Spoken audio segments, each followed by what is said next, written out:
here. We've got a really fun night planned with Matt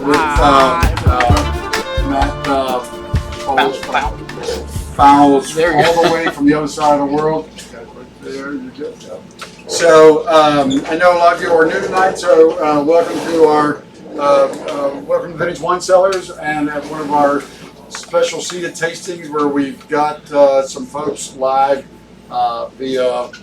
Did we finally figure out we were Zooming, Jamie, or were we? There, we're doing all the funky stuff. We're doing all the funky Skyping and so anyway, welcome.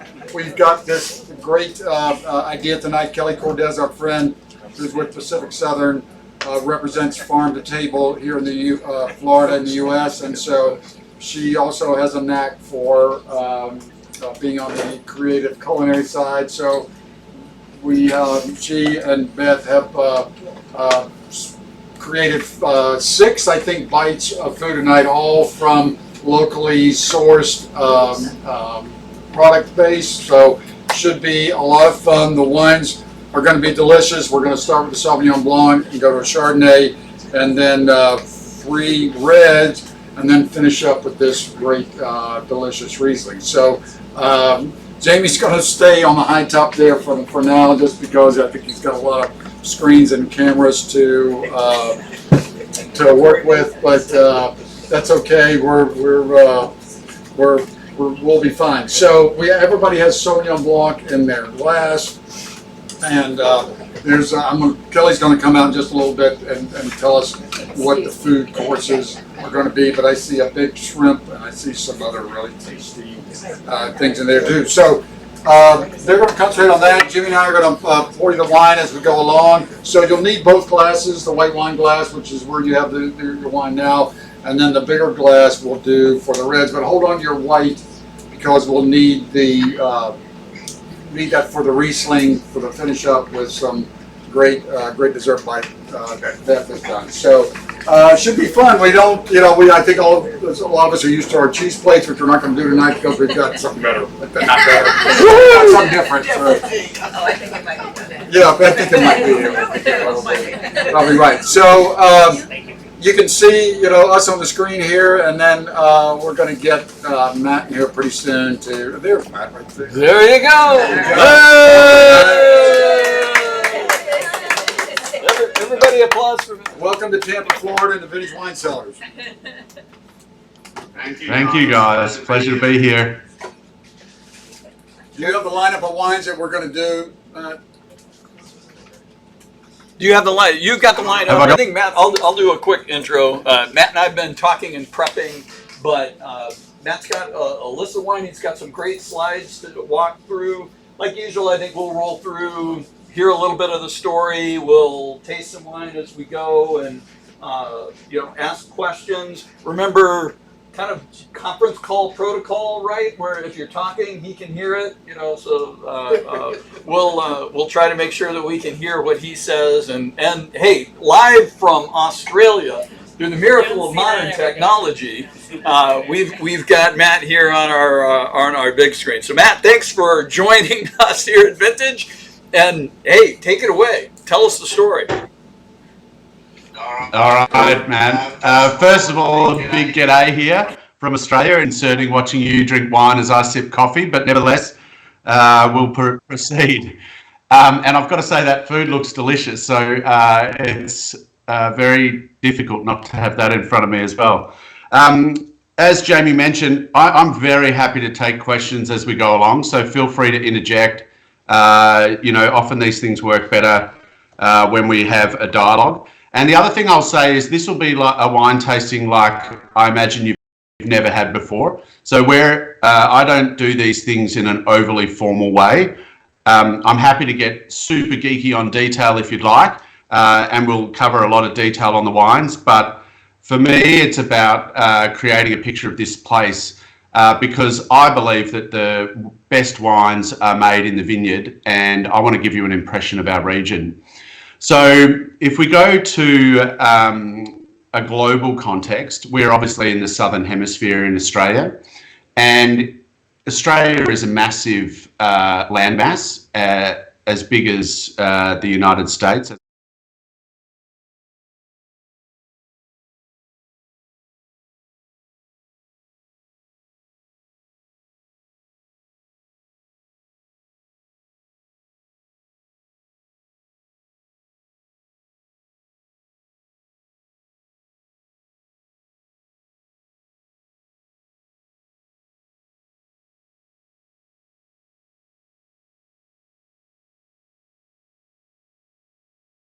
to better understand your magnificent country. And it was clear when I spoke to people over there, sometimes the perception of Australia can be beaches and deserts.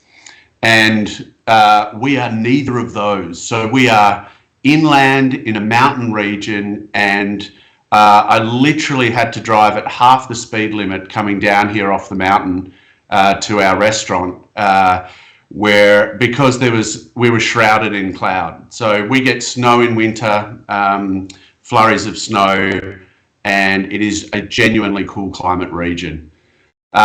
So I'm going to bounce around a little bit, but I'll jump quickly onto the Sauvignon Blanc because I know you've already tasted that wine. So again, with Australia, popular perception, which is not necessarily correct, would be that we do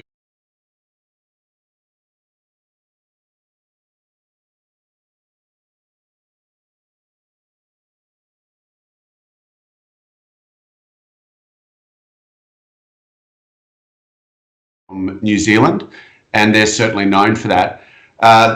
New Zealand is a step cooler than our region, but not much.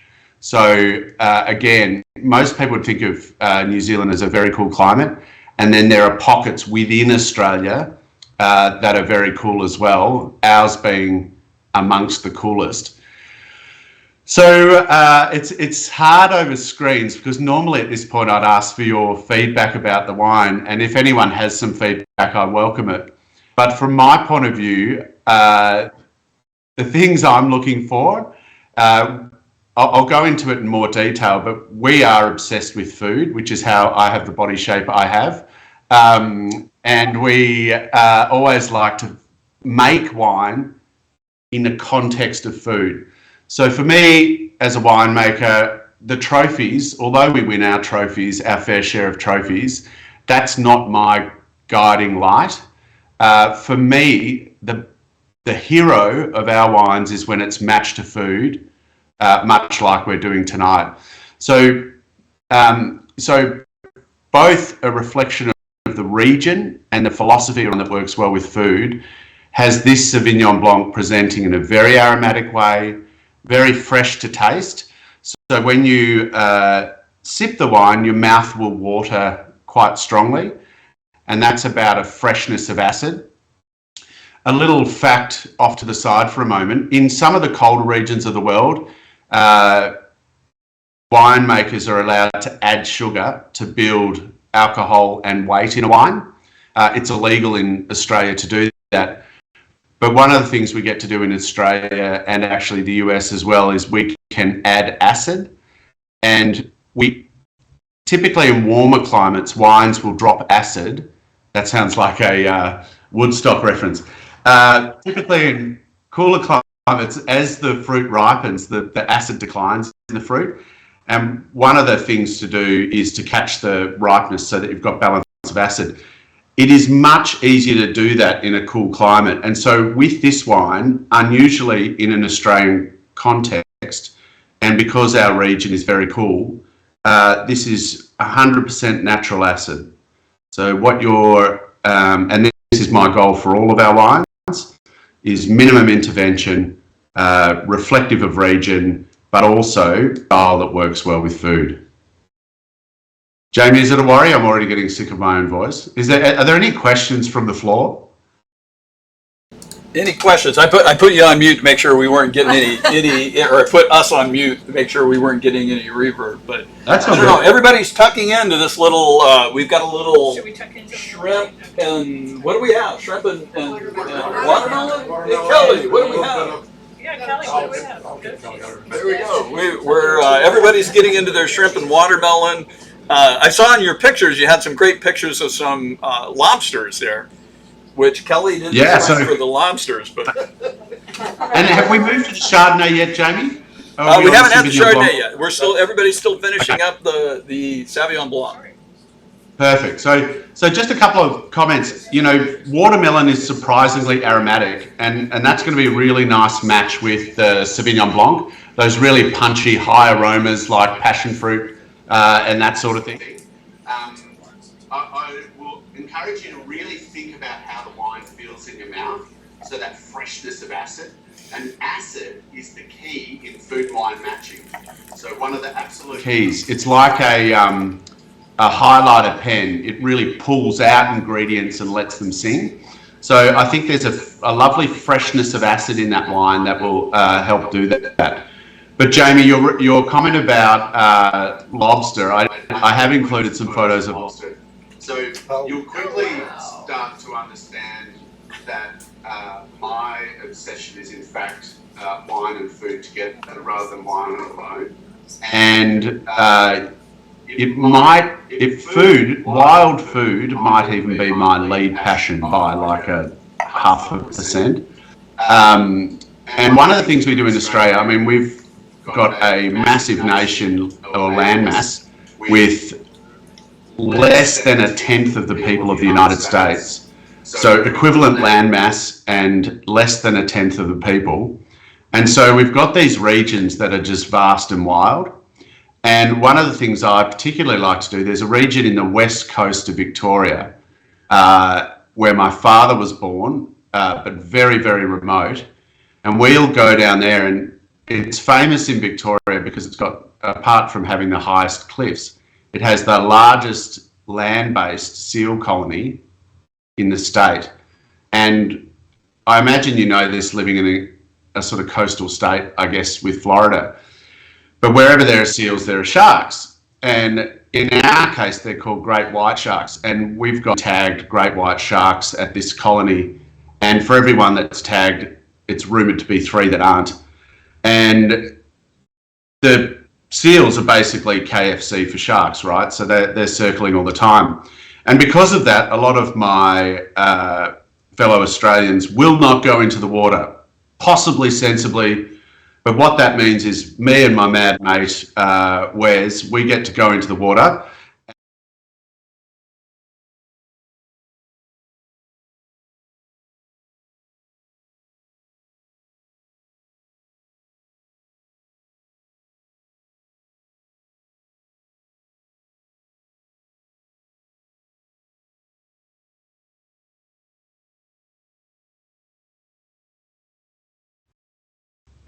With these wines. So there you go.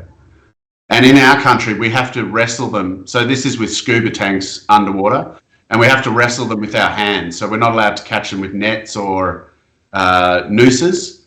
And so it's literally under the ocean, grabbing these things by the hand. And I'm not sure you get the full impression of how big they are, but that one on the left-hand side is about 3 kilograms, 6 or 7 pounds.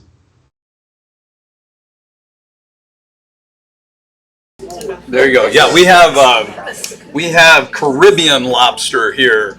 Same, they're I don't know. They get pretty good size, but you have to go after them with a tickle stick. They call it. You go out and you tease them out of a hole before you can get them. Yeah. Yeah, there's all sorts of tactics we employ as well. So just going back to the regional context, so there is a photo of my daughter somewhere on the snowfields. So I like to demonstrate the region through images. It is genuinely cool climate, and I really want to drive that point home. So those ski fields are an hour from the vineyard. And we're in the same mountain range that has those ski fields. So again, I want to make sure we're not thinking of beaches and deserts. We're thinking of a genuinely alpine climate. The other thing about our region is we are very, very ancient decomposed granite. So granite being a very common rock that spans the world. But we're amongst the most ancient earth in the world.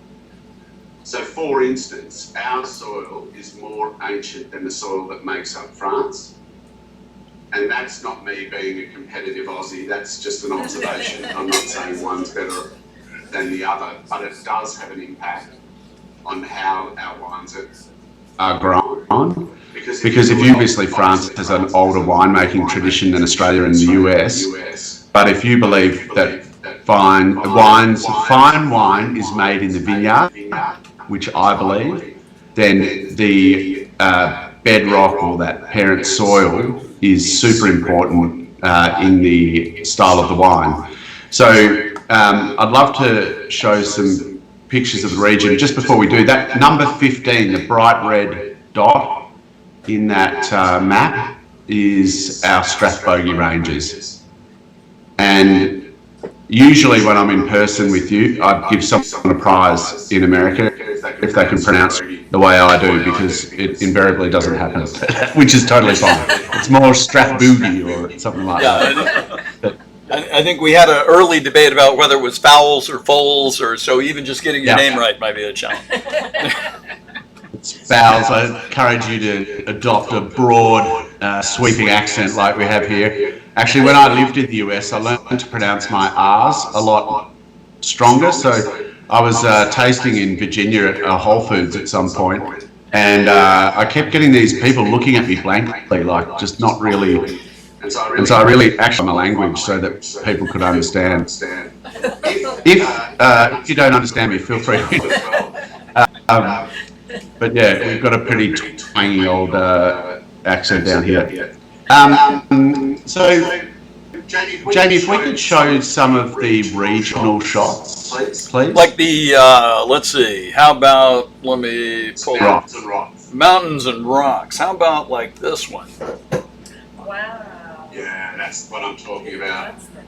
That's That makes my heart sing. I think it is some of the most beautiful landscape in the world. Does it remind anyone of anywhere else in the world? Sit down It now. might very well. Yeah, so maybe what, except for the grass. Yeah, There you go. yeah, not exactly. There's New Mexico's got the rocks, but it doesn't have the green. Flagstaff. Kelly's going to tell us what we ate and what we didn't eat. Oh, okay. Oh, hang on. Kelly's gonna come in. Come over here. Come over here. You have to stay there. Okay, now you can see. No, I Now can't wait. see. G'day, Kelly. How are you? It's weird. Hi. So the theme is obviously farm to table. So we tried to get as many things as we could local for this pairing. So with the farm to table Sauvignon Blanc, we got of course grilled Florida shrimp. Right, that's easy to get. And Florida grilled watermelon, that's in season. I was able to go to a little goat farm over here in West Chase called the Dancing Goat Farm, and I met a nice lady who has about 100 goats, and I got some of her fresh goat cheese. And while I was there, you'll have a deviled egg next. I got some eggs from her hundreds of chickens. Wow. So I was like, cool, a 2 for 1. And yeah, the greens were from McGregor's Farm, which is in Mount Dora, so not too far away. Which is arugula, kale, kohlrabi, and mustard greens. I had some jalapenos in my yard, so I infused some white balsamic vinegar, and I made a vinaigrette with that and some Meyer lemon juice that I saved from winter Meyer lemon. So it's my farm, your table, people's farm, so we kind of did that. Second course was the Chardonnay. I'll go and talk about that so I can go do all the things. Was the local farm eggs from the nice lady at the Dancing Goat Farm. I found a guy on Cyprus who's called the Boozy Pig. He sources from every local, he sources meats from every local place that he can. So I bought a chicken from Red's Farm in Riverview. Those of you who have chicken skin is going to be the crispy chicken skin on your deviled egg. And those of you who don't like chicken skin will not have it. We already know who you are. All right, and that'll go lovely with a Chardonnay. It's going to be creamy, and there's a little crispy nugget there, and I'll talk to you guys in a little bit. Thank you, Kelly. Thank you. There we go. Yay!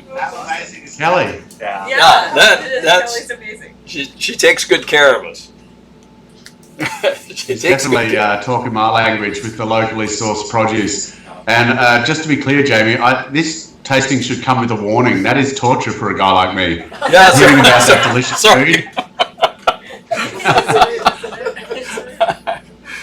So Guys, I guess you're- we're moving on to Chardonnay. I guess. I'm hoping we can get back to that photo exactly.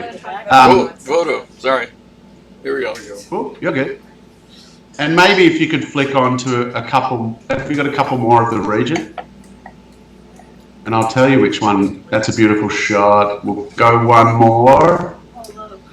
Maybe another one. There's one I'm particularly looking for. Just one more. That's the one. Let's go with that one. So, this landmass was under the ocean at some point about 440 million years ago. And there was a lot of sedimentary soil and sand above this rock. And as it rose up out of the ocean, they call it a process it's called de-roofing. And so all that sediment gradually washed into the valleys below us. And because it is such an ancient landmass, Australia, what we have in our region is we're actually weathered back to the bedrock. So you can see in that photo and the others that the rock is at the surface. So there's actually very little topsoil that we have to work with. And one of the things that's remarkable about our region in a global context is that because the soil is decomposed granite, it's decomposed of that bedrock, it is remarkably uniform. So if you go up and see the maps of Napa and Sonoma, they'll say, there's a pocket of this soil here, or a pocket of that soil there. In our case, the soil is very uniform across the region.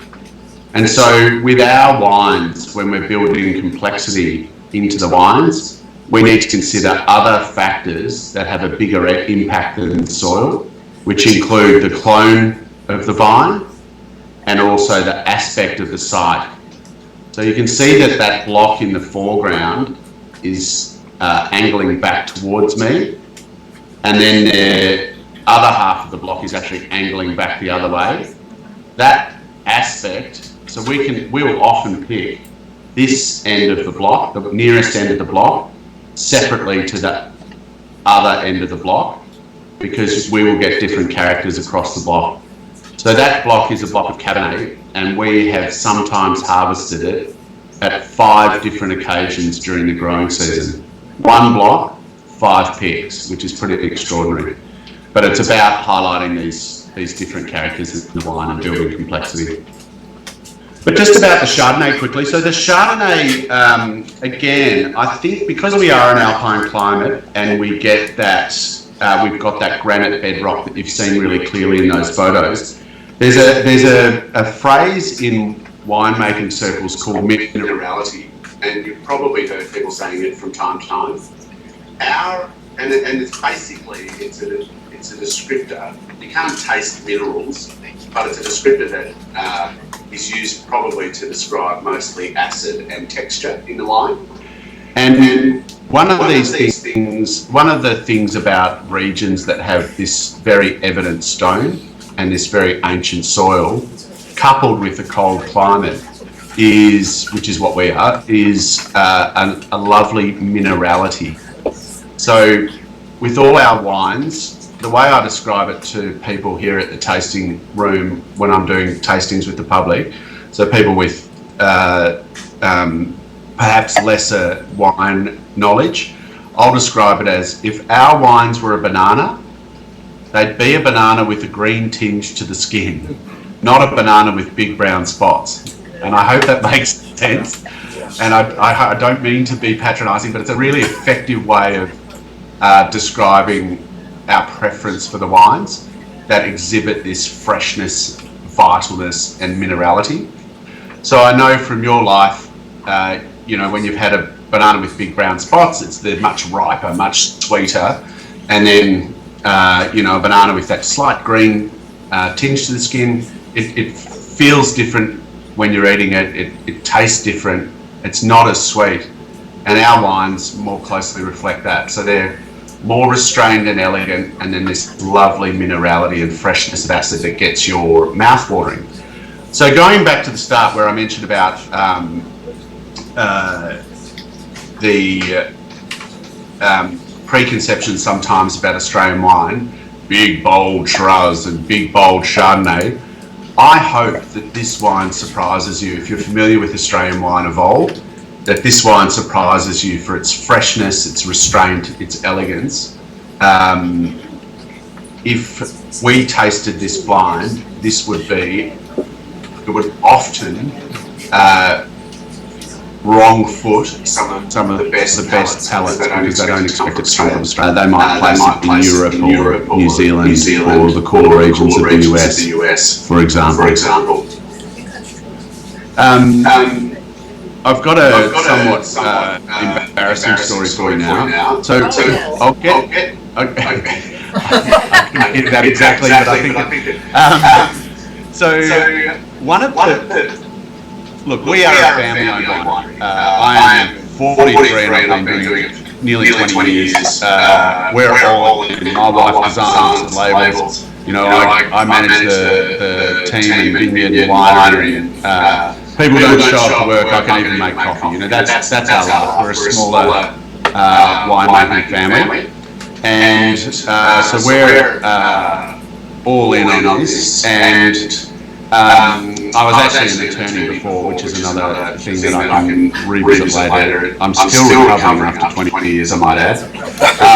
But one of the things we do, we obviously pour our heart and souls into the wine, and I'm very happy to say that we have received some of the best recognition you could hope for in the world. So literally some of the biggest and most important trophies in Australia, gold medals. I think every single wine that you're tasting tonight is over 90 points in the US press. And because of that, and we're humble about it, we're delighted obviously, we work so hard and take whatever recognition is bestowed upon us.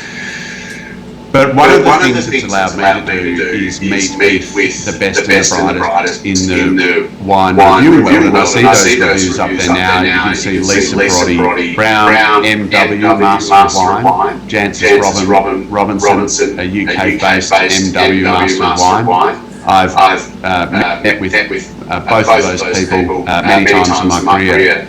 But just for the embarrassing story, there's a wonderful woman in the US called Marianne Warwick, who is the reviewer of Australian wine for Wine Spectator. And I'm lucky enough to have lunch with her most times when I get to the United States. She lives up at Napa and we go and stay. Anyway, I've got this, because I'm sort of relatively new to winemaking in a historical sense. 20 years is not a lot of time. There'd be many people my age that's able to say that, you know, for generations my family has been making wine in this spot. Well, I'm not one of them, but we're doing it our own way. But because we are doing it our own way, we're not sort of governed by tradition as strongly. We look to tradition for guidance, but it's not our valuing principles. So I'm a little unorthodox in how we go about winemaking, but also how we engage with press. So I was meeting with Marianne Warwick. Now, the other point about this is, Wine Spectator is the biggest publication for wine in the world. It's the most, I would say, certainly one of the most revered in the world. And we have had two of our wines, one of which you're going to try tonight, that have been in the top 100 wines of the year in Wine Spectator. So, top 100 wines, all wines, any price point from across the globe, and our wines have twice been top 100. So that for me is, hugely gratifying to be held in that regard. That's our ladies who shoot their lunch for us. Anyway, going back a few years, I was having lunch with Marianne Warwick, and I was feeling a little frustrated because sometimes this perception of Australian wine being big and bold and muscular and alcoholic and power-driven frustrates me because I don't see our wines that way. I see our wines as more elegant and restrained. And forgive this story, but when I was sitting with Marianne in the moment, I said, Marianne, sometimes with respect, sometimes I feel as though the US press, and press all over the world for that matter, overlook wines of elegance. They tend to give the higher points to the wines with more obvious characters. And so I said to her, Marianne, imagine a male cage fighter and a male ballerina standing in their boxer shorts. They would basically look the same physically. big, strong blokes, ripped blokes. And then when you put their costume back on, their sport apparel, whatever it is, their art manifests very differently. So you've got the cage fighter, for all intents and purposes, a similar physique, very different craft, and then you've got the ballerina, who you cannot argue that someone who can stand on one toe is not powerful. They're insanely powerful, but they do it with elegance and grace. And at this point, Marianne was sort of scratching her head and wondering what I was going on about. I think, which was not unreasonable, but I think our wines are the ballerinas of the wine world. So they have an embedded power. There is power within the wines, but it's not obvious. It's cloaked in an elegance and grace. So the power that we have is this sort of embedded tension, which is about ripeness. It's going back to the banana with the green tinge to the skin. There's this embedded energy in the wine that would let it stand on one toe. There's not this obvious oak, obvious alcohol, obvious fruit power, which I would align with some of the warmer climates and the cage fighter analogy. So how did I go? What do you think? Is that a bit out there? It's a good story. It's a good story. We like it, and I'm going to steal the banana comment because I love a good analogy. So, Banana's a good one. questions? Do you see how that Chardonnay? Oh, is there? Question. So what would happen with this wines after 2025? What would happen with this wine how would they age? Yeah. This wine after 2025? How many years for the? And this is the Chardonnay. It's a great question. Of course, I don't know. Time will tell. But wines that have a freshness of acid, like these wines, that are made in this way. So we have a preference to harvest on the slightly underripe edge, so banana with the green skin.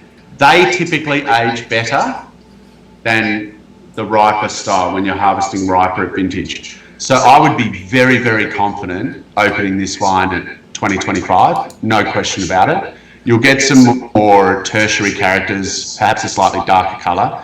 The thing to note also, this wine is under screw cap and you'll get more gradual maturation with screw cap. So if you put this wine in front of me at 2025, I'd be supremely confident. If you put it in front of me at 2030, I'd be confident. And at 2035, I'd be like, maybe we're past the best of the primary fruit. So it would be somewhere within that range. Drink now to 2025 on the tasting note, it's probably a pretty conservative view of that wine. Perfect.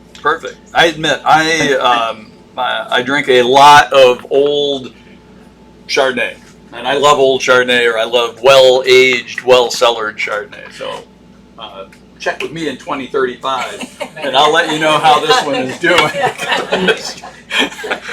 I might be taken by a shark by then. But There you go. Hey, did the style of Chardonnay surprise anyone? If you think about the richer, bigger, richer styles of Napa Chardonnay, richer styles of Australian Chardonnay, this is pretty light and graceful, more like Chablis in France, for example. Any comments around the style of the wine? Comments about the style? I thought French immediately. It didn't taste anything. Comments about, we thought French, Yes. French immediately. I loved it. I mean, this is a Florida thing. Maybe, we talk about our poolside wines. We like wines with a lot of crispness, minerality. They've got to stand a chill in order to stand the heat. And with all the Florida seafood, this is kind of the wine that I tend to turn to. I don't want a rich Chardonnay whenever I go to whites, because I want something crisp, because it's the weather and the food and the cuisine that we're having. So for me personally, I tend to steer this way, so it works for me. So I have a question about the elevation of their vineyards. Question about the elevation. Because it's Arctic, right? I mean, and so how close to sea level are they? And the snow, where his daughter was skiing an hour away, is that even a higher altitude? I'm kind of curious about the geography. Yeah, maybe tell us a little more about the geography. I can pull up one of the maps if that helps. Absolutely. So the region, we have two vineyards. We together, that's about 300 acres. We have one vineyard that is, you guys do acres, right? Not hectares? Yeah. Acres. Yeah, Acres. and then I will not be able to do the conversion from meters to feet. But our vineyard is the lower vineyard is 460 meters above sea level, and the higher vineyard is about 550 meters above sea level. There you go, 1,200 feet to 1,500 Yeah, feet. yeah, so they're not so high, really. There we go. Well, higher than And was the comment they're not so high? Like, is it kind of like Tahoe? Well, they are high. high for the area there. Yeah. Yeah. Yeah, that's right. Yeah, so no, I was only going to say, yes, there are younger mountains in the world that are much higher. Right. But in the context of Australia, if I stand on our westernmost mountains, looking back across the Australian mainland. So, Jamie, could you go back to that global view? Yeah, Please. Like this one. There we go. You got it. So if I'm standing in the vineyard where that that arrow is pointing, and I look back to the west, the next highest mountains from ours are in South America.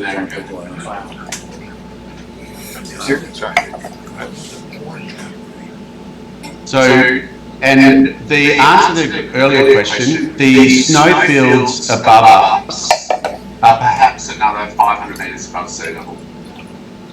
So it does creep up. So we're in the foothills of that alpine range, but we do get dustings of snow in winter. There we go.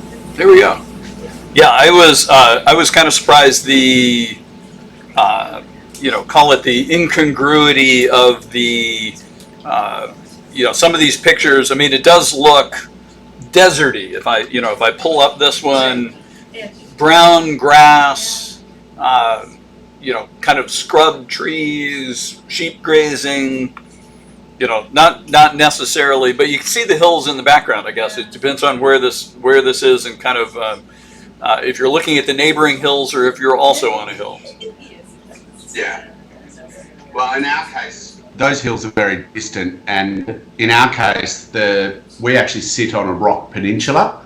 So on both sides of the vineyard, it drops steeply into valleys, and that's amazing for a couple of reasons. One is air drainage, so we do not get frosts, which are common in the valley below.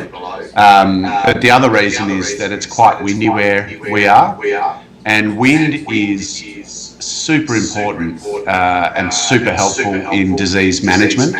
So when you're living on a windy side, moisture is the vector of disease, and wind strips moisture from the canopy, and so your disease pressure is a lot lower. It can wreak havoc at flowering, which is in our hemisphere is the first week of December. So if it's a very windy time during flowering, you can get poor fruit set, so the bunches don't form well, and so you get lower yields. We get the wind is I consider it a friend, and because of that we get low disease pressure. So we are extraordinarily light touch in terms of the inputs in the vineyard. I'm not saying I drink a lot of wine, but I'm sure I drink more of our wine than any other person on the planet, because I'm tasting it and assessing it all the time. So I am the person who has most to lose from bad practices in the vineyard and winery, and I'm passionate about not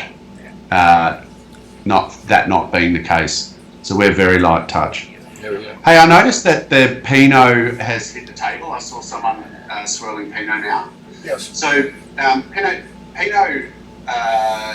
can only really be grown in the southernmost reaches of Australia, so Victoria and Tasmania, the little island to our south. The the warmer regions, you would know this from where you source Pinot in the US. The warmer regions typically don't do it particularly well. One of the things I noticed when I was living in the States is a lot of wine or Pinot Noir in the States, available in the States, is sometimes blended, particularly at more competitive price points. So you'll often get a good dollop of Shiraz in the Pinot and perhaps other varieties, even Merlot. I personally don't like to do that. So with our Pinot Noir, I think if we're drinking Pinot Noir, we're looking for a lighter to medium body style of red, and we should embrace that. So I have no interest in making a Pinot Noir with power. This is a ballerina version of Pinot Noir. I want to see the light colour. I want it to feel fresh, so it works well with food. And this is a great one because now we're crossing over into reds. Typically, minerality is used more common as a description, is used more commonly with whites, but you will see the thread of minerality also in our red wines, and this is a great example of it. No, it's. Are there any? Go on. I was going to say, no, it's great. I get a smokiness on the nose right off the bat. At least this one, and you're right. The minerality, if I'm tearing it apart, if I'm working through the grid, right? I like the Chardonnay. I'm kind of like, maybe this is old world. I don't know. I'm getting some stone. It's not cherry. It's cherry pit. It's not raspberry. It's raspberry seed. It's you're getting into those. You're getting into those a little bit sharper, but then again backed up by some nice body. So it is a very much a finesse wine. It's delicious. I love the comment a little bit sharper. That's really important when we're food and wine matching. So that's slightly. This is again a comment about banana with a green tinge to the skin. That slightly underripe edge where you're pushing into seed. There's descriptions of seed versus descriptions of fruit. You're right, there's slightly bitter edge, and I'm only talking really slightly because it is surrounded with beautiful ripe fruit. But those really fine differences are where these wines start to work extremely well with food. So that very slight bitterness or sourness is going to refresh your palate when you're matching it with food. What is the food match for the Pinot, Jamie? I was just going to say, Kelly needed another minute or two, but it's coming. Our kitchen is backed up. The kitchen is slightly backed up, but we'll pour you a little more Pinot. So they are concocting something. I'm sorry, I should know what it is, but she needed another minute or two. But I know she's got it perfectly lined up. So we're going to bring it out in just a second. But the Pinot is really. This is a Pinot's lover Pinot. It's delicate.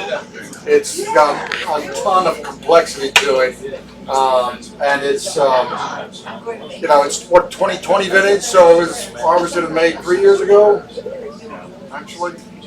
Yeah, so it's got some bottle age, which I think from cooler climates, our wines seem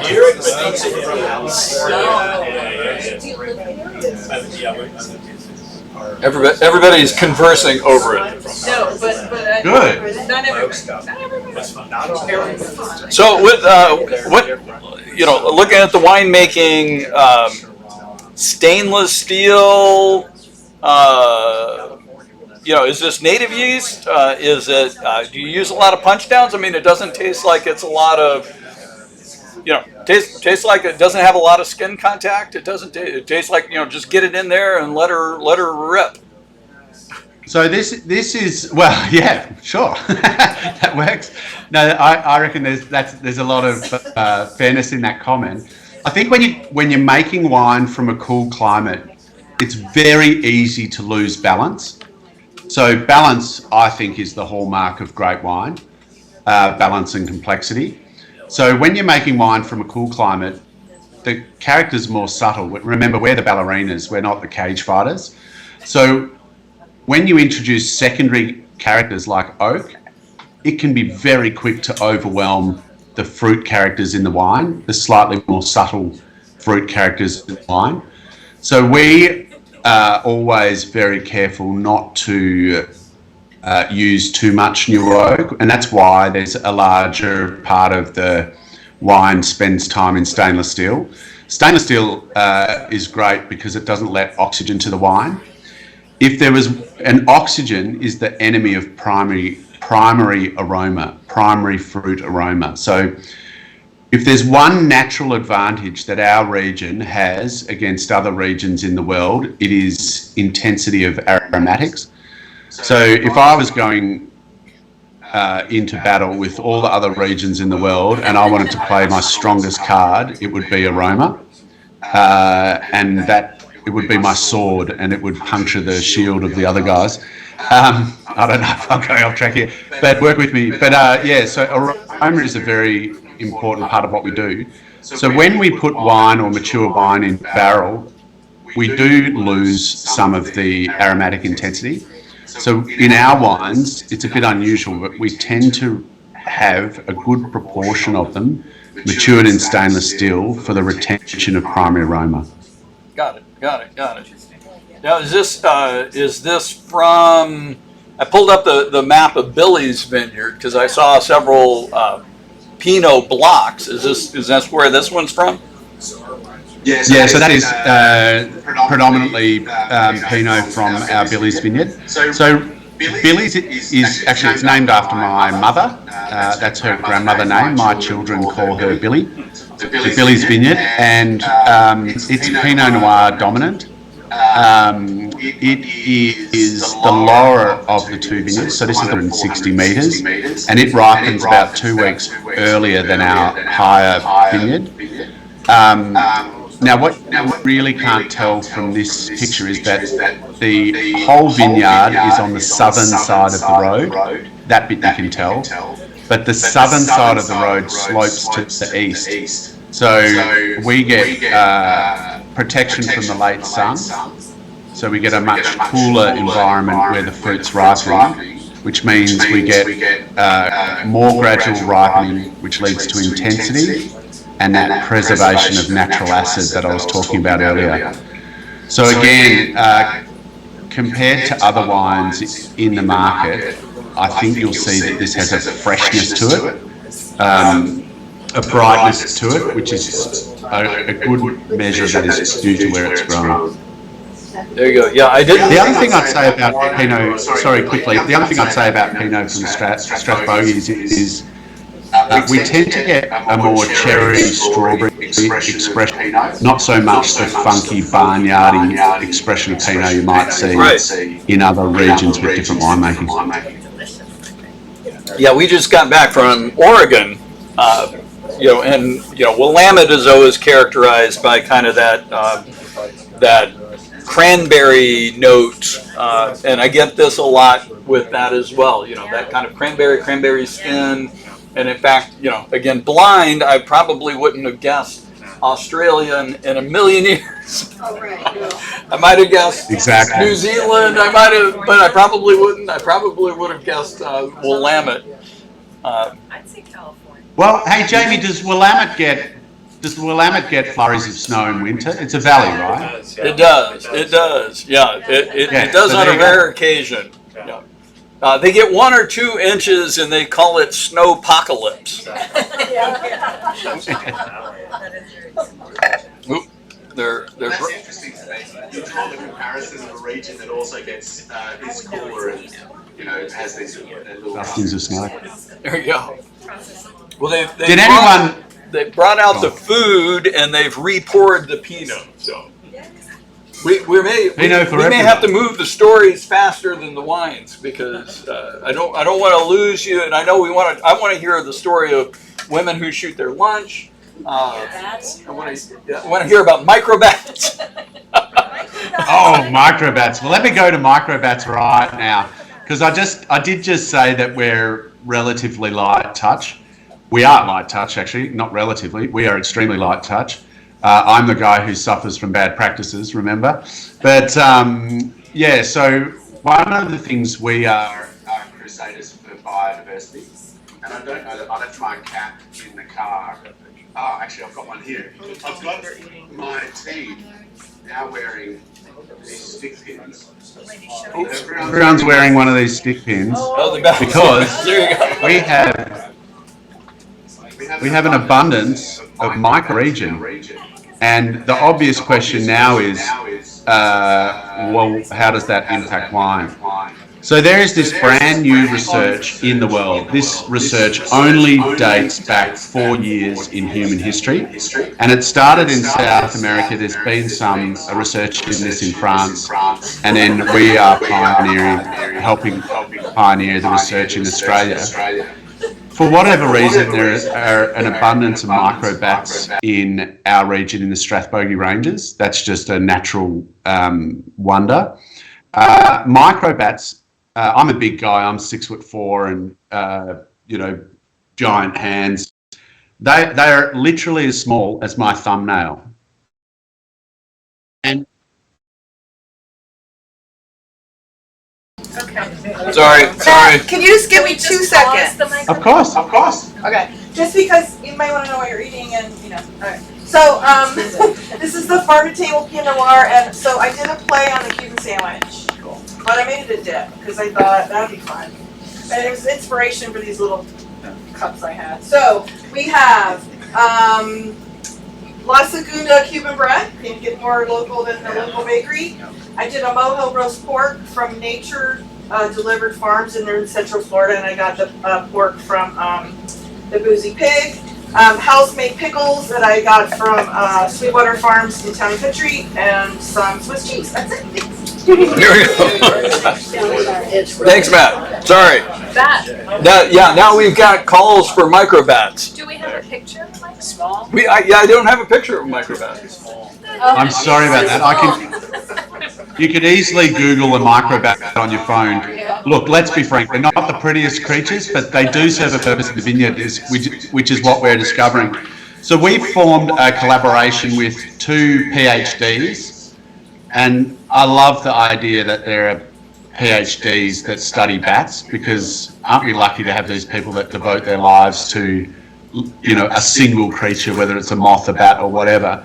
But these guys have done a study on cotton fields, and they've worked out that bats help control a key pest in cotton fields.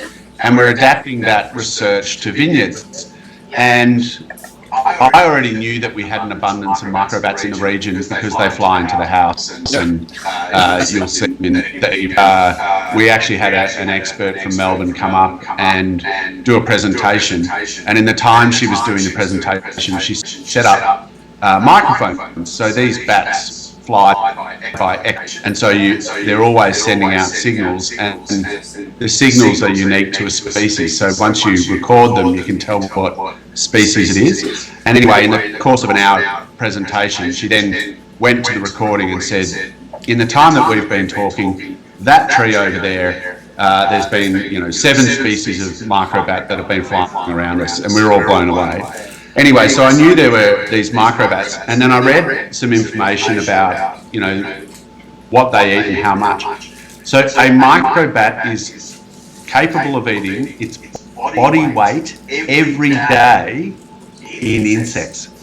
So just imagine trying to eat your own body weight in food every day. Clearly that just doesn't work. So these are remarkable hungry creatures. I don't know. It certainly doesn't in my case, I can tell you that.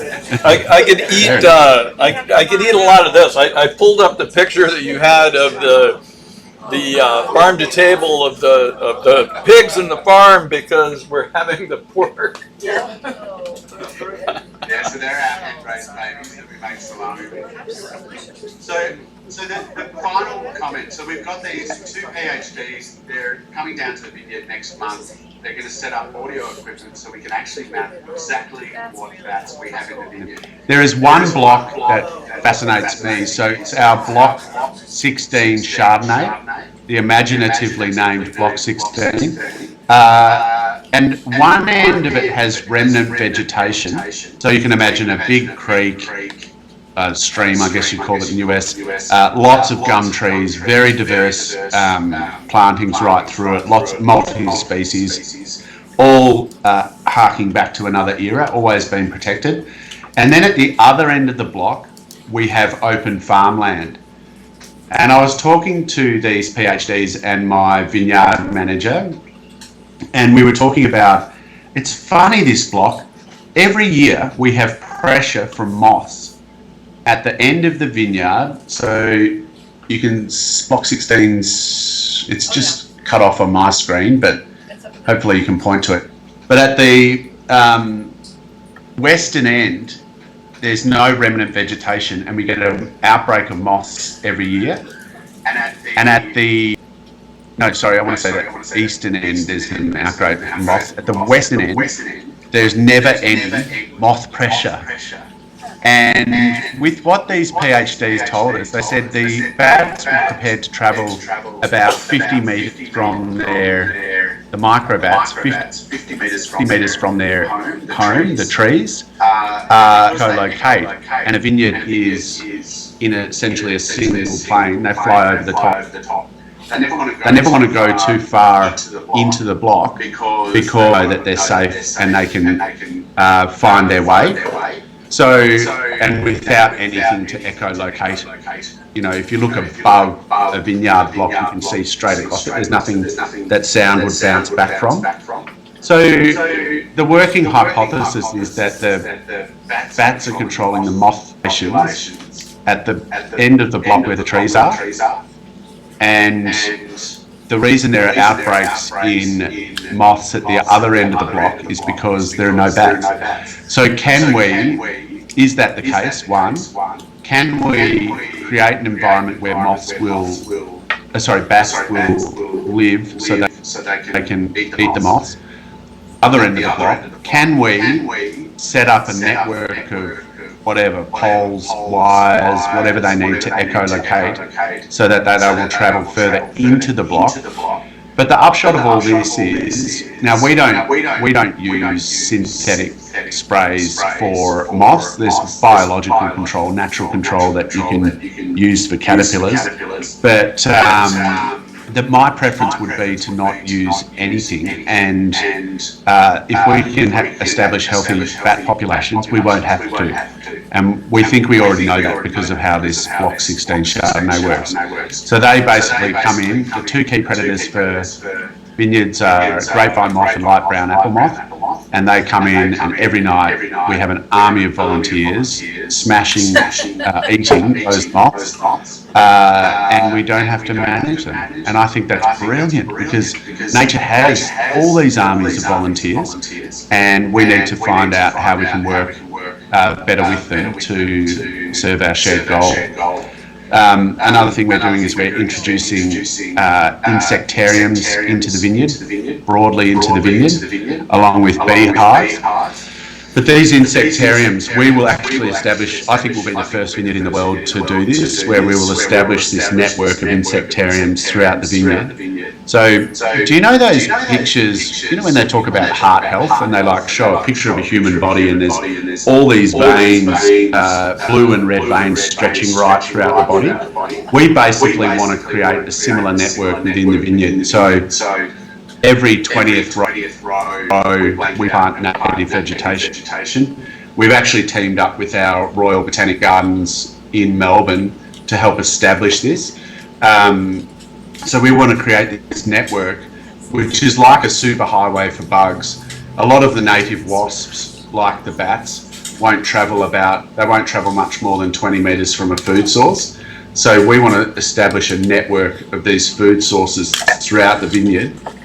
And one of the really cool things that we've stumbled across more recently is Australia's got very unique and uniquely adapted flora for our continent. So it's been obviously adapted over millions of years. And with the various changes that have happened in actually in our case since European settlement, a lot of those plant resources have come under pressure with, more agriculture or cities expanding, whatever it is. And we've started to establish in Victoria these seed banks to make sure that these genetic diversity is preserved. So what we've done with teaming up with our Royal Botanic Gardens is to actually, not only are we planting insectariums that serve the vineyard. So these insects are both pollinators that help us ensure good fruit set, actually insects that prey on the insects that we don't want in the vineyard. So they bring balance to the vineyard without our involvement. We call it farming in nature's image, allowing nature to do the work for us. But the other thing these insectariums will become is a source of seed for these seed banks to build volume. So the Royal Botanic Gardens in Melbourne will come up, they'll harvest the seed from our insectariums, return to the seed bank and dry, clean and catalogue the seed. And when we have bushfires and things of that nature which are increasing in frequency, they'll then use that seed to repopulate the landscape, which I think is super cool. I get a bit excited, Jamie. I'm sorry. I feel like I'm talking. No, very cool. That's the kind of nerdy stuff we like. No other winemaker we've had has talked about that. So we've heard about bees. We're on the front edge. There you go. How is the heat wave and wildfires impacted now? Heat waves and wildfires question. Yeah. Look, it's a massive issue. So it always has been in Australia, to be clear. So this landscape, literally our flora has adapted to fire. So I used to study it at university, but there are many species in Australia, unique to Australia, that cannot germinate in the absence of wildfire. So they are dependent upon fire for the continuance of their species. So it's I say that because it's a feature of our continent. It always has been, so much so that the flora have adapted to it. But it seems to be, like you've seen in the press in recent weeks, it seems to be increasing in intensity and frequency. So in our case, I've literally myself put out a wildfire on our vineyard. I'm a volunteer firefighter for 16 years. Again, it's a normal part of Australian life. Fortunately, where we are, we have a lot of open fields. So if you think back to those original photos that Jamie showed of the region, you know, if you've got short grass and rocks, there just ain't a lot to burn. No. It's fairly open country. Whereas if you were in a heavily wooded forest, it's a different scenario.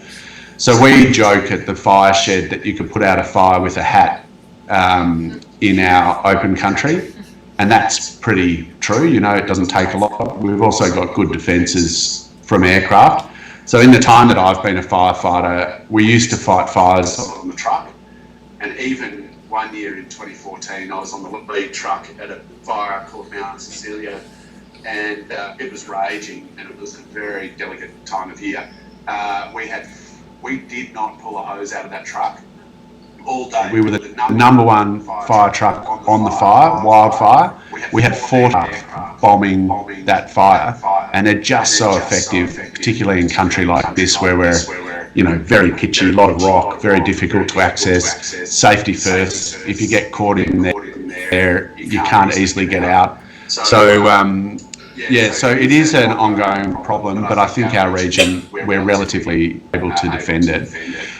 Just on climate change, I won't get into any debate about that, but I know people have polarising views. My personal view is that I don't know the source of it, but our seasons definitely are changing. And so the question, we are harvesting fruit earlier and earlier and earlier. We even harvested Shiraz in February, which still blows my mind. That would normally be harvested in April. Granted, it was only 1 year, but the question there becomes, what is the plasticity of the vine? So Pinot, for instance, has a relatively low plasticity. It won't do well with big heat changes. That's looking at a vine in isolation and what it can do as a plant. But there are many things that we can do in the vineyard that will help protect our vines from heat. So one of the things I'm passionate about is this farming in nature's image.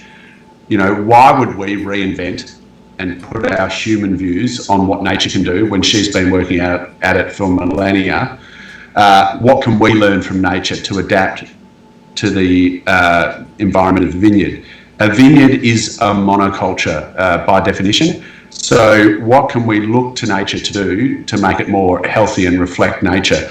So if you're walking in a savanna, you don't see one species of grass, you know, just as we have one species in the vineyard.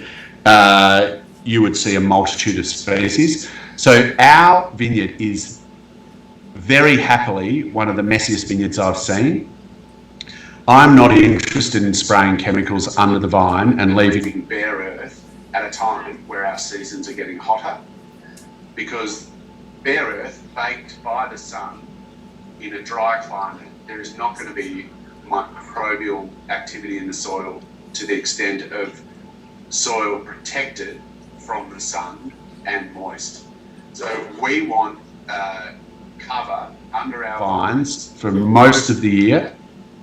Sorry, green cover under our vines for most of the year. So my goal is to have we do under vine cover crops. So we want it to always be covered. We do not want bare earth. If those grasses and plants that we plant under vine can stay green for most of the year, that is like liquid carbon being pushed into the soil, creates a very healthy soil environment, creates a shield to sun, and it has the most unbelievable benefits in terms of microbial activity and mycorrhizal fungi.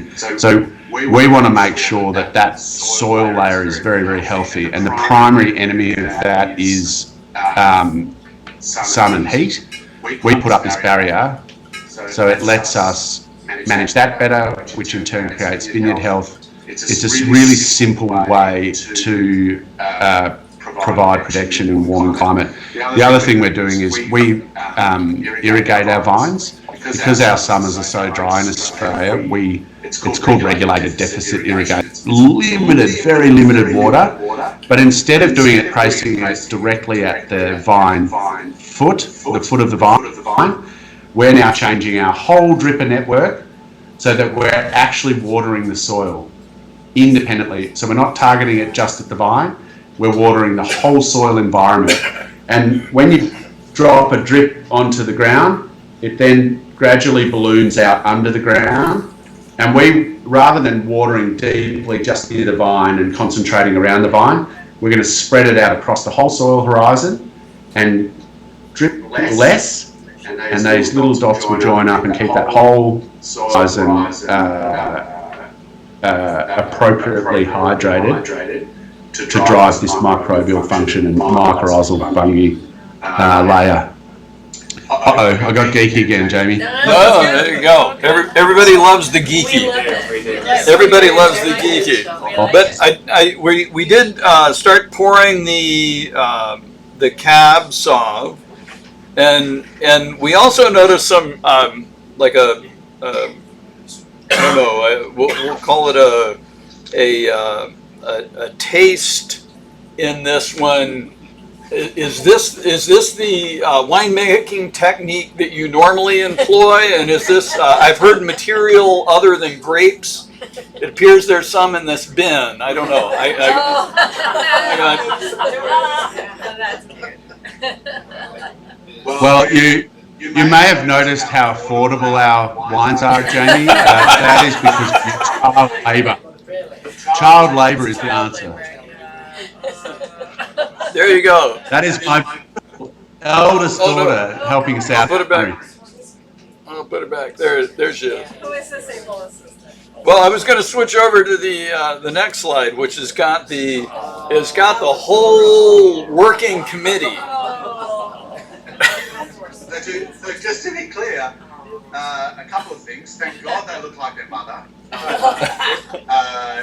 You look at my daughter on the right there, Matilda. These photos are a little dated, but we had substantial decrease in yield that year because these kids, they're programmed to eat fruit. I can't believe how much of this fruit they eat. But yeah, and one other comment about this. I don't know if you know this, but it is a very common occurrence for winemaking families to have girls. And I don't know why. Still, there's a couple of working hypotheses. In our industry, there would be, actually a very good friend of mine had a lunch with 8 winemakers. Between them, they had 24 children and there were 21 girls. And there are several winemakers of note in Australia, and I wouldn't include myself in that bunch. But if you go around the country and, so-and-so has 3 daughters, so-and-so has 3 daughters, so-and-so has 3 daughters, and it's almost become a joke in the industry. And here I am, 3 daughters. 3 daughters. I have 4 boys. It doesn't make any sense. There we go. Well, tell us a little bit about this. Tell us a little bit about this cab that we're drinking. We got the 19 in our glass. Yeah, awesome. So a warmer year, 19. So this would be, pretty well as warm a year as we see in the Strathbogies. I think the thing that I would say I see in the Strathbogies that's different to other regions is the size of the berries. We tend to get very small berries, and with Cabernet that leads to really serious intensity. So Cabernet has little round berries, not big oval berries like Shiraz. So you tend to get a lot of concentration of colour and tannin, which is that drying feeling you get in your mouth. The risk with Cabernet is, particularly in a cool climate, is if you don't ripen it fully, you get these green characters that can be quite harsh and unpleasant. And I don't see any of those characters in this wine. I think this is, for me, this is like perfectly ripe. This is like George Clooney in a tux. There is no more work to be done. Straight down the line.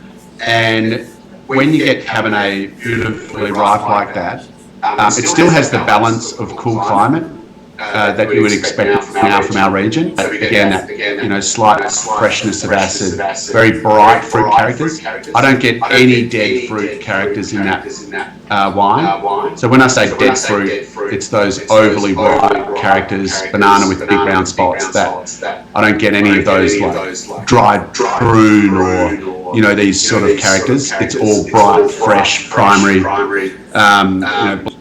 Blackberry or cassis, would be the obvious one with Cabernet. But I don't get any of those capsicum, weedy characters. What do you call capsicum? Bell pepper. Yeah, bell pepper jalapeno. That's what I was going to say. Is I have a particular aversion to a lot of cool weather Cabernet Sauvignon because of the real note that you get of bell pepper and jalapeno. But this one, and it sounds like Jamie, you have sensitivity to it. I have a real sensitivity to tomato leaf, which is a descriptor of sometimes correlates with underripe. So do you see any of that underripe character in that wine? No, I don't either. Yeah. No, but you're right. It is. It's got a little bit of grip. It's got good acid. But it doesn't have, and again, if it was a blind tasting, I would be like, oh, Bordeaux, we're going to go old world. Question from the audience. No, actually, I made a comment. It was a very ballerina Cabernet. Very ballerina Cabernet. That was comment. Very ballerina Cabernet. Thank you. I appreciate that. That's the highest praise I can get. Look, in this vintage, we had very, very small berries in the Cabernet, and when you do have that, so Cabernet and Merlot are genetically related. Merlot, the leaves are very similar in shape. The berries are the same shape, but Merlot berries are much larger. So in the industry, we call Merlot Cabernet without the pain. So. And what I'm referring to is there is a lot of tannin in Cabernet. Tannin is bitter. Bitter can be what's literally perceived by the body as poison, but that's another topic of conversation. But sometimes the tannin balance can become a bit too cage fightery for me. So in this case, we actually blend. Usually I don't blend other varieties into the farm to table. But we felt in 2019 it was a good idea to introduce some Merlot, which is exactly what they do in Bordeaux, to manage back the tannin so that it's not too overwhelming. So Merlot is Cabernet without the pain, and it just adds a little cushion to the intense Cabernet. Now, is this where does this, is this Upton Run Vineyard? So the Merlot comes from, there's Cabernet on both vineyards, but the Merlot's from Billy's Vineyard. Got it. And it's a small little block, we call it Block A, again imaginatively named. They're right at that grey dot up near the road. It's actually a sweet little block. It's about 2.5 acres and gets a bit of bird pressure, but yeah, it just grows beautiful fruit. So that's the Merlot that's in this Cabernet. And then the Cabernet's a blend of, it's a multi-block blend from across the vineyard. So we like to use Cabernet from different blocks. One of the things I haven't mentioned tonight is sorry we can interrupt. Everybody wants to know what they're eating, because actually this cab goes great with what I'm going to call a meatball. But where's it is a meatball. Kelly sent me out Providence Cattle Company grass-fed meatball. She made the reduction sauce with a farm-to-table Cabernet, which we're having right now. There we go. Santa Sweets, those are a little cherry tomato from Plant City, and the basil is from her garden in Best Garden. So all there you go. Local stuff. Local. A little more cab. There you go. When the kitchen runs slow, we get extra wine. I would drink more of this cab. I think it's okay. Well, Matt, I know when we talked about having you for an hour, but we've had you for an hour 20, and I hate to take all your Saturday, but do you want to? We've got 2 more wines, and I know we're shifting to a different brand. So maybe tell us a little bit more about women who shoot their lunch and why a different brand and you know, again, do you have grocery stores? I guess. Yeah. Well, ladies, it's ladies who shoot their lunch, and we have a Shiraz and a Riesling. And the first thing I'd say is if I had a choice of one white, we grow 13 different varieties. If I had a choice of one white, from the Strathbogie ranges, I'd take a Riesling. And if I had a choice of one red, I'd take the Shiraz, in terms of what Mother Nature intrinsically gives us. That photo, you see my beautiful wife there on the right, that is why I'm so well behaved. Look at how she's holding that gun.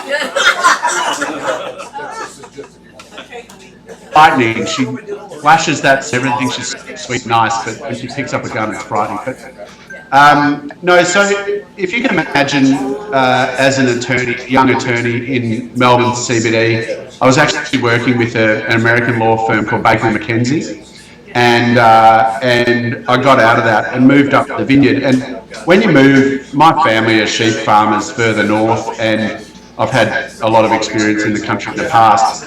But when you move up to run your own operation, you have to make really serious decisions about how you're going to do it. And for me, it was always going to be light touch. So to manage it that way, Jamie alluded to it, but we have a 70 kilometre, so that might be what, a 50-mile round trip to our supermarket, which gets super tedious. So when my wife was pregnant, she had a craving for a Mars bar. It was like, see you, love, I'll be back in an hour. And I'd race down to the supermarket. But what we discovered is actually when you grow it yourself, it's a lot better for you and more flavourful. And you know, Kelly's gone to a huge amount of effort with the menu tonight. And it sounds like you'll be getting a whole bunch of nutrient-dense, delicious food, and it's so good for you, and that's what we try and do at home.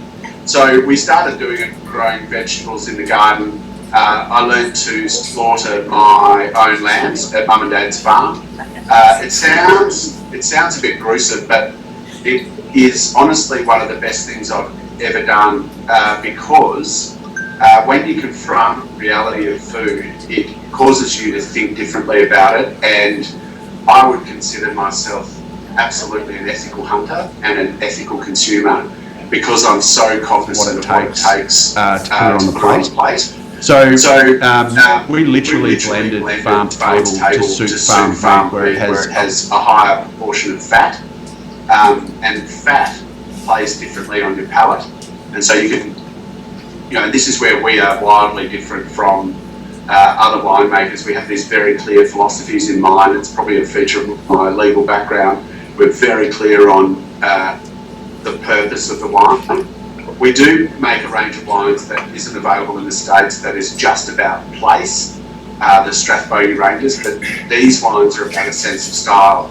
So in the case of farm to table, for farm meat, and then in the case of ladies who shoot their lunch, once I got comfortable growing the vineyard, growing my own vegetables, and then growing my own meat, I asked myself, what is the most exciting culinary source of meat, source of food, and it becomes the wild. For me, it's the ultimate free range, whether that's foraging,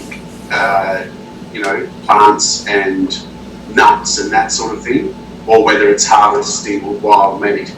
That for me is the ultimate extension. You can't go past that. Farming is my own thing, and it's a beautiful endeavour that I love very much. But then when you push into the wild, these animals are varied in diet, they're varied in age, they're untouched by human hands, and so you get nutrient-dense food of a different flavour profile. They're species that aren't normally domesticated, so things like deer, hare, rabbit.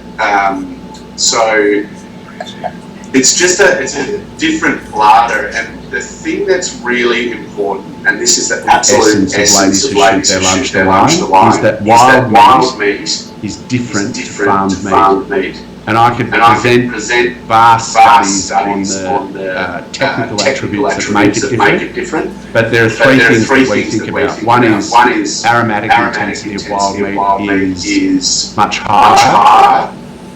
It's lean and dense. So it's texturally challenging to the palate, and it's species not normally domesticated, so there's sort of slightly different flavour profile. So when we're blending, the things I think about. So when I started hunting more and more, and that includes seafood, by the way, I started reaching for particular wines that work well with wild game. So lean and dense and aromatic. So I wanted wines that were aromatic. So there's an incidence where you're matching power with power. But then on the palate, because the meat is so lean and dense, it's challenging to the palate. So I wanted a wine that was silky and soft on the palate, so it didn't fight too much with the wild meat. And there are all these things that we can do from the vineyard through the winery that make a wine better suited to game. So preservation of primary aroma, and then focusing on the silkiness of the texture. One of the ways, like earlier, is we use maturation in stainless steel. In the case of all of our ladies who shoot their lunch wines, we mature these wines in big oak casks. So they're big enough that I can stand up in them, and I'm 6'4", and they're much thicker staves in those casks, and so you get much less oxygen reaching the wine. Oxygen is the enemy of primary aroma, so they're really good vessels to get gradual maturation, softening of the texture, but keeping primary aroma intact. Now, I'm really pleased that you guys are having the 2018 Shiraz, because that was one of the two wines that we've had in the top 100 wines in Wine Spectator. And again, that's from all wines from across the world, all price points, all varieties. We were named, this wine was named in the top 100 wines. And I think I'm not going to suggest for a minute that I was able to influence Marianne Warwick's assessment of the wine, but I think increasingly the trend in wine globally is a shift towards these cooler climate styles of wine with more restraint and elegance. So is your, it's just a, I guess, I hate to compare everything to France and to Rhone.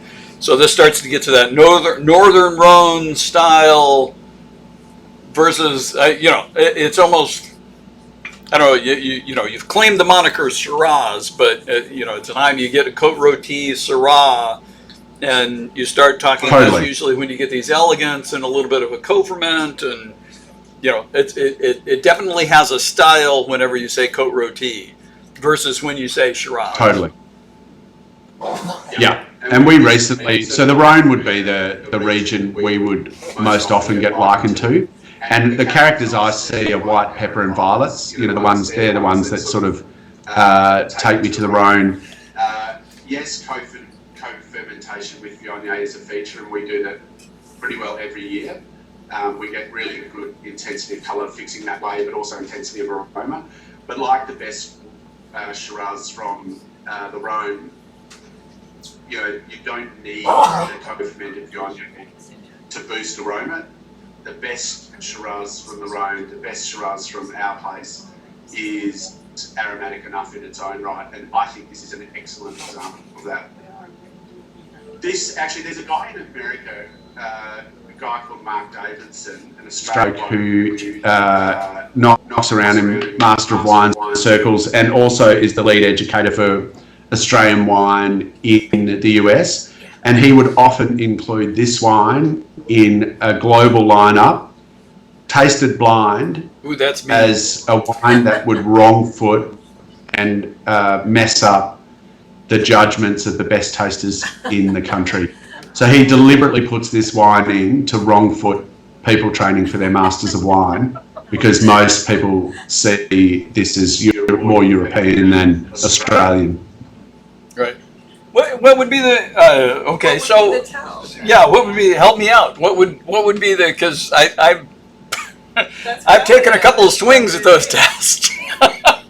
So what would help me out to distinguish kind of the typicity of your style of Syrah or Shiraz versus and help me steer clear of just the stereotype of Australian Syrah and maybe towards what the character that you're bringing to it.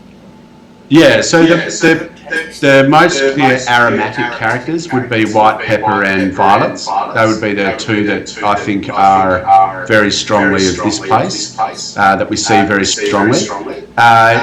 In terms of broadly against the region of Australia, so most every other region in Australia is much warmer than Victoria, and we tend to get, they tend to get more black fruited Shiraz, where we get more red and blue fruited. We get more red fruit. If this Shiraz was, this is like a Pinot Noir of Shiraz. This is the ballerina of Shiraz. So we tend to get more red fruited, that lovely red intensity. Keep in mind, we do have those bigger, richer characters in this wine, no doubt.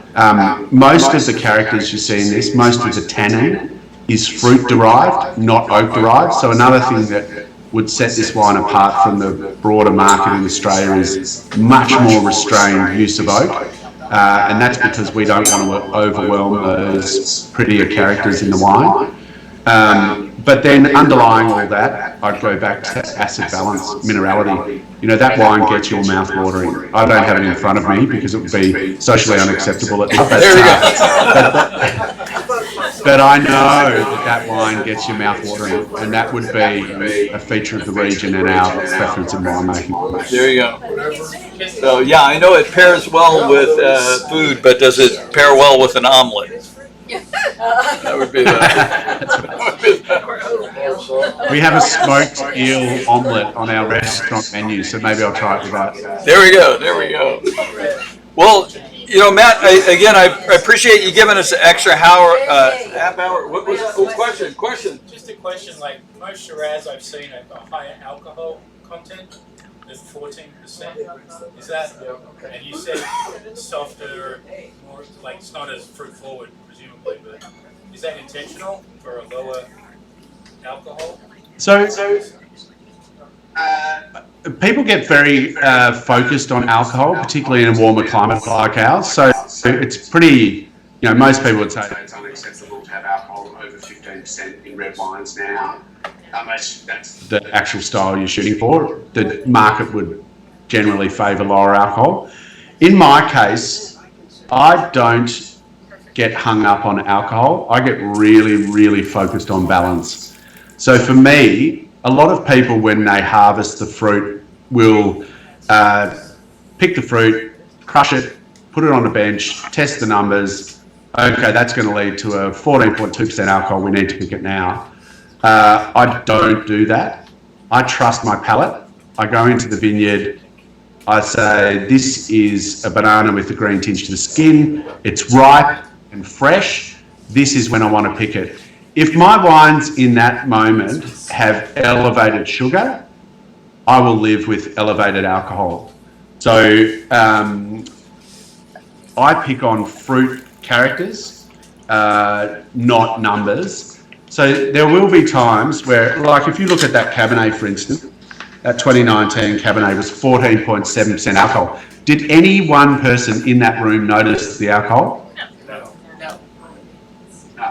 And yet that's actually relatively high for our stable.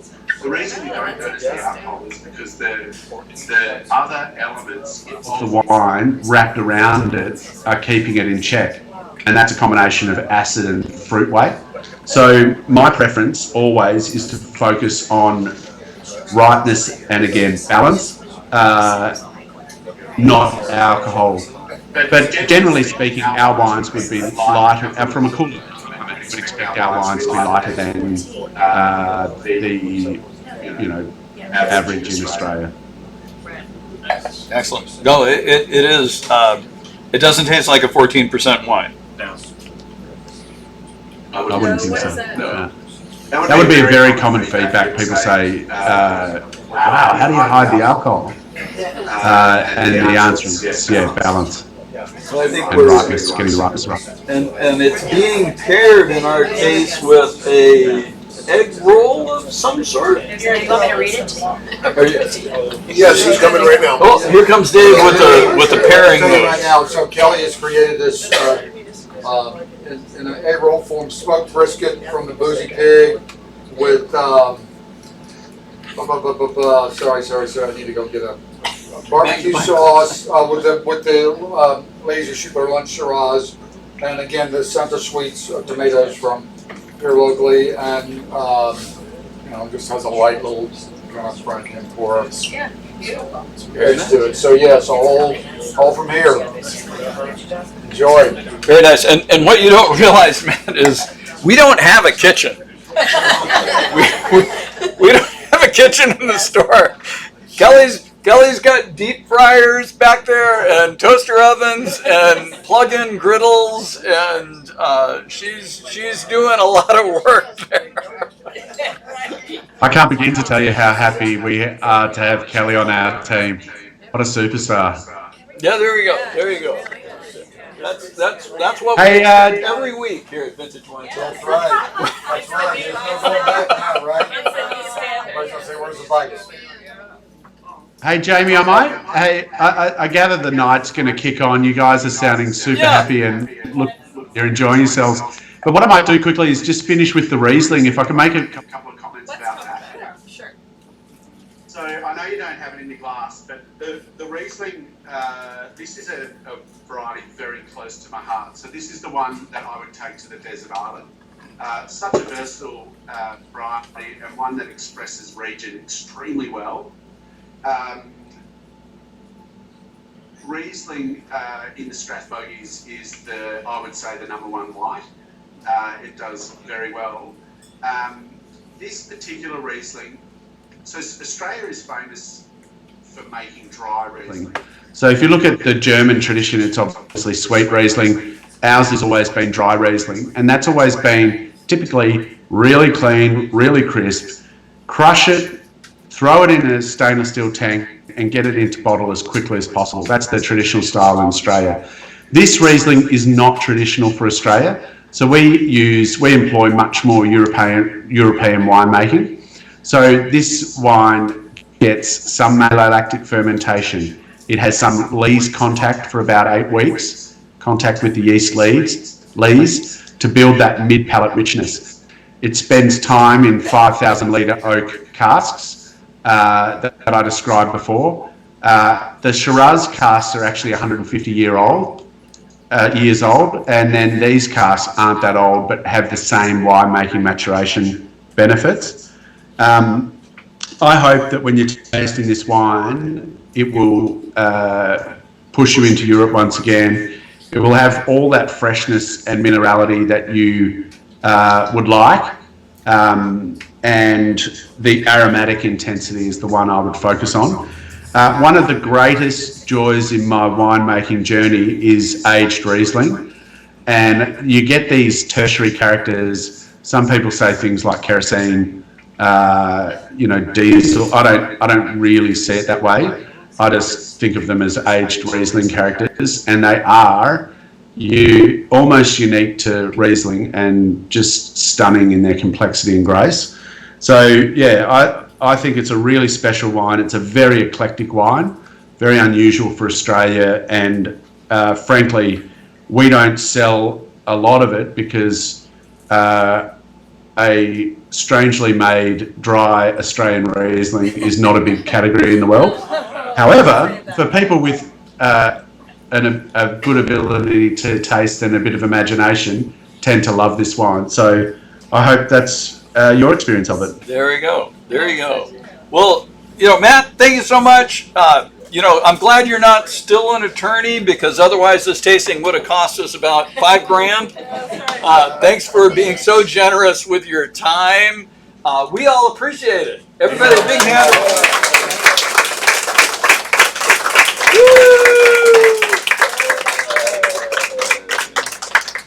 And do me a favor, tell your wife and children thank you from all of us here in Tampa, Florida as well, for giving up your Saturday morning, because I'm sure they're waiting for you. I'm going to get a photo. Oh wait, I'll do the everybody.